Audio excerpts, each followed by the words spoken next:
Eshima, votre magazine qui bat au rythme de l'actualité. Retrouvez la nouvelle édition. Exclusivité, alors que la RDC sort progressivement la tête de l'eau après la crise sanitaire Covid-19 ayant fragilisé les économies du monde, Eshima Magazine présente à la une de sa 15e édition la ministre de l'économie nationale, Acacia Bandou-Bola, présente son bilan depuis sa prise de fonction. Relance économique, Acacia Bandou-Bola Mbongo donne des signaux forts. Baisse des prix des produits pétroliers, maîtrise des prix des denrées alimentaires pendant des temps forts, organisation des marchés populaires afin de soulager les paniers de la ménagère en période de Covid-19, une franche collaboration avec les opérateurs économiques et dotation en équipement de son administration, la ministre de l'économie nationale affiche un bilan éclatant de sa première année de gestion de ses très stratégiques portefeuilles. Eshima Magazine revient sur chaque étape de la vie de la Margaret Thatcher congolaise. Focus, Agnès Moide et la CNSS interpellent les employeurs sur les avantages de l'utilisation de la télédéclaration. Payer l'impôt est un devoir civique. Barnabé Mwakadi Mwamba, directeur général de la DGI, sensibilise les assujettis. Découverte, Jerry Biangani Tampo, l'homme derrière la renommée de l'université chrétienne Cardinal Malula. Dossier Eshima, contentieux électoraux de la poudre aux yeux. Économie, les scandales financiers ont la peau dure en RDC. Interview, Ted Belechai Kassonda, secrétaire exécutif national de la Ligue des jeunes de l'UDPS. Bras de fer entre la CPI et les USA. Fatou Bensouda défie Donald Trump. Retrouvez l'intégralité du magazine Eshima dans les kiosques. Eshima Magazine, un nouveau standard d'information. Prof Mbata, bonjour. Bonjour. Professeur, tout le monde bino lelo awa plénière exacte mais boye pour ça la nini vraiment.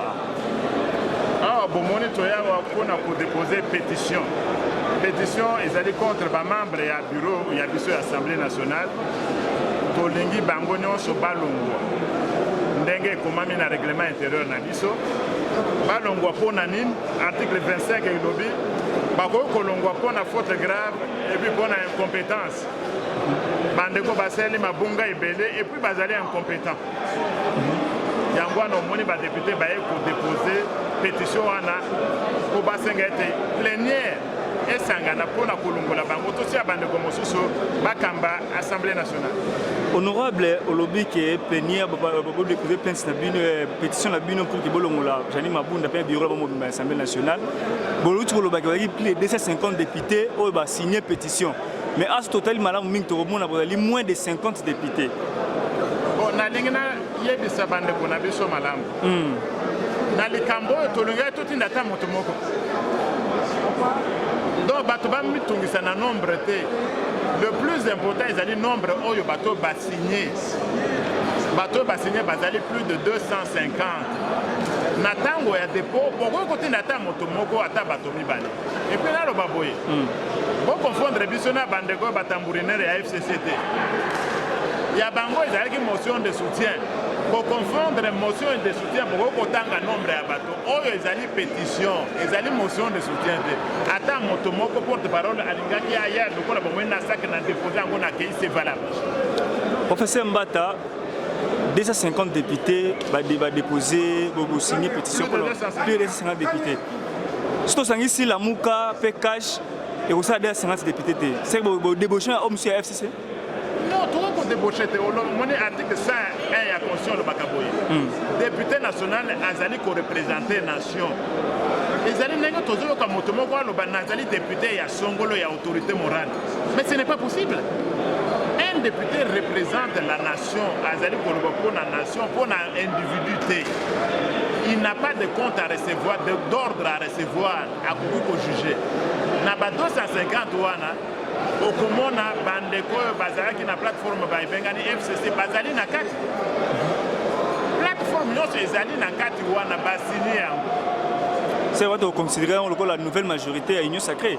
Coalition, puisque la fois passée, Union Sacrée est au Salama.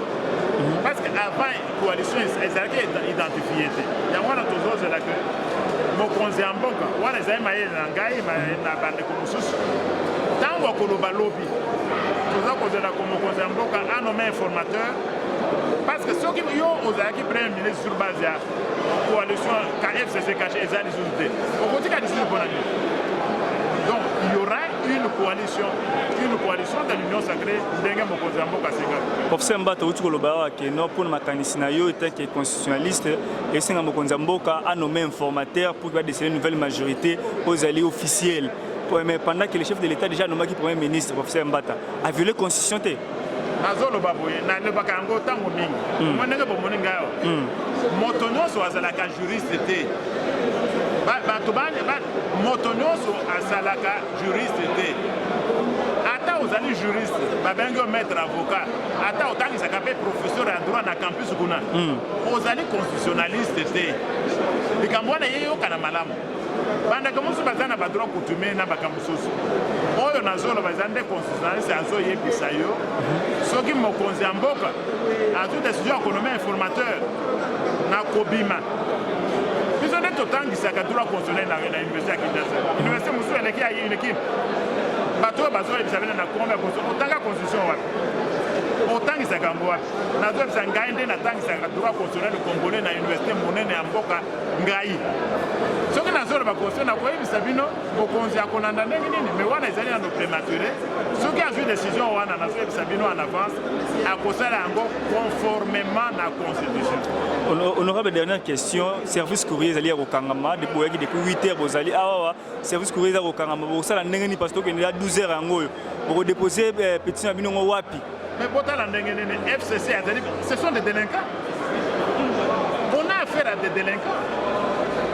Comment vous pouvez par bureau il y a Assemblée nationale, Assemblée pour représenter une nation ou ordonner Bakanga bureau. C'est la délinquance au niveau de l'État. Mais attends, ils allaient n'engager wana puisque ils allaient état de droit. Ou ici à justice, azali na droit conformément na mibeko na biso a notifié yango na moto nyonso oyo akokuta na awa ya administration et ce sera valable ata bayete ata bakangisi bino. Vous avez juridiquement parlant donc procédure yango wana oyo elle est officielle. Elle est officielle, c'est conforme au droit. Ce qu'il joue de huissier de justice à mon année à couture au sein de l'Assemblée nationale, aux alliés agents, ils peuvent vous laisser. Je suis arrivé à commis, Bakangi Bureau non, mais j'ai trouvé tel à ça l'Assemblée nationale, il a signé, ce sera valable conformément au droit au Bandeko FCC va éviter. Matoni professeur, ce que le rôle président, le rôle de Sanjani Mabunda. Et au sein de la moto, il y a l'Assemblée nationale, il y a l'Assemblée nationale, il y a présider plénière. Et est-ce que le FCC a été mis en colo mort de la Miki wana? Le col a été mis en cause. Jani Mabunda na bureau na pas présider plénière wana. Parce que Mobangé na biso babangi doyen d'âge. Oyo à l'équipe biso bambula na l'Assemblée nationale. Na bandeko bazali les plus jeunes. Bango ne pas pour ça le bureau, il y a pour diriger séance wana. Tango to décider pétition contre Janine Mabunana bamambe ya bureau. Et quoi ça m'a combien les jours pour déposer les lots? Et le biso va déposer c'est dans les 72 heures. Donc okay. Dans les 3 jours. Voilà. Donc au plus tard mercredi, il faut Nikamboyo et Sila. Merci beaucoup professeur. Merci. Bonjour. Voilà. Dès que la pétition a été déposée, et ici il faut bien distinguer entre la pétition et la motion de soutien que nos amis du FCC ont fait l'autre jour. Ici, c'est une pétition réglementaire. Dans les 72 heures, une séance présidée par le doyen d'âge de tous les députés, assisté de 2 plus jeunes. Ils vont constituer le bureau de la séance qui va examiner la pétition. Ok, ce sont eux qui vont examiner la pétition et non le bureau. Ils vont, non, le bureau, à partir de dès que nous déposons, le bureau, Janine Mabunda et son bureau ne peuvent plus convoquer une plénière parce qu'ils sont mis en cause. Vous ne pouvez pas être jugé parti. Ils ne peuvent plus, malgré toutes les manœuvres qu'ils sont en train de jouer. Et malheureusement, vous comprenez, ils ne connaissent pas le droit. Ils croient qu'en fermant les bureaux, une pétition ne peut pas être déposée valablement, alors qu'il y a des avocats parmi eux qui pouvaient leur dire qu'un huissier de justice pouvait notifier valablement. Donc, et ça, il faut notifier.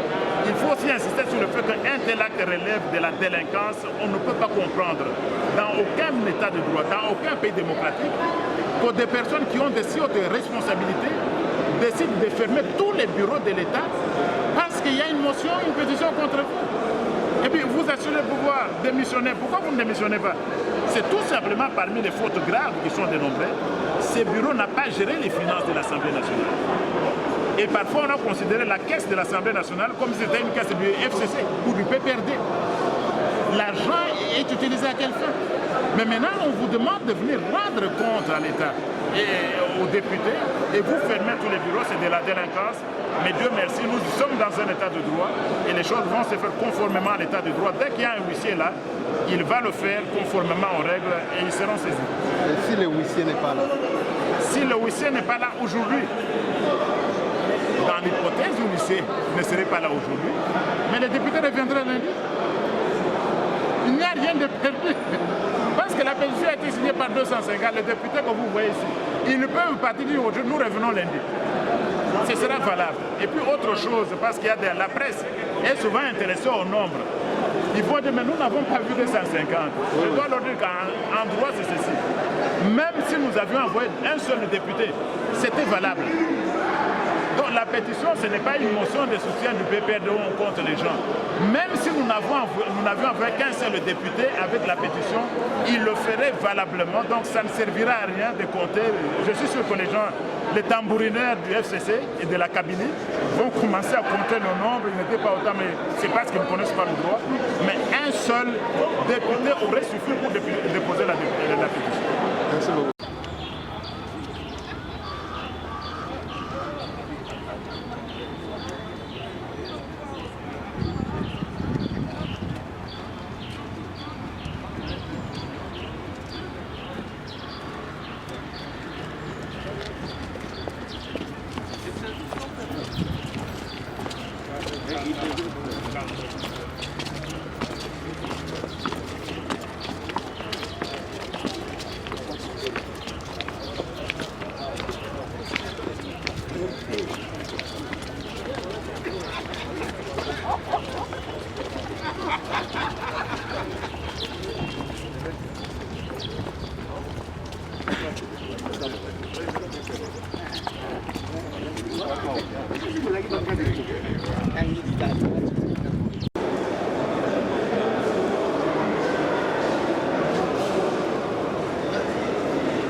Déjà, nous sommes ici à la il faut porter. Oh,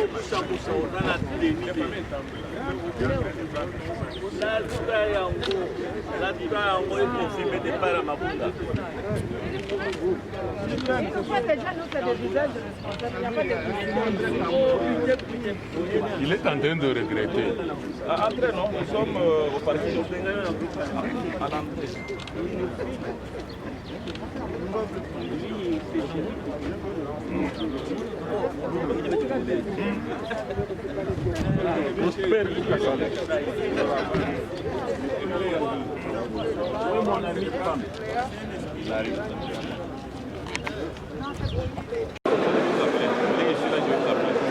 Honorable Léon Lemba. Oui. Bonjour papa. Bonjour. Honorable, tout le monde bino le loboye ah vraiment présence na bino justifier ni na l'Assemblée nationale ngwale. Il faut akende. Nani akende? Oh, bino boyebi. Oh, doyeli yawa. Il faut akende. Tous les membres du bureau de l'Assemblée nationale. Il y a un petit peu de règlement intérieur. Mais c'est là toujours qu'ils respectent le texte. On se réunit et on demande une pétition contre tous les membres du bureau de l'Assemblée.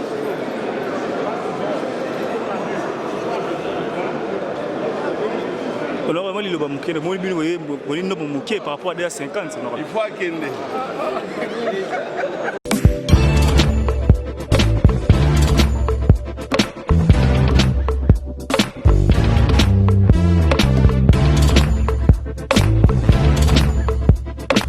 conteneur yango todo sala adi londolé Feli Mosengo Feli todo sala conteneur ba voiture todo tina na Kisasa ba carton ezo kine Kinshasa et en plus la bonne chose voiture na yo ko tina na Kisasa te prends pas la tête yela bisongo charger biloko na yo te relivrer à domicile sans un bon au teki c'est parti.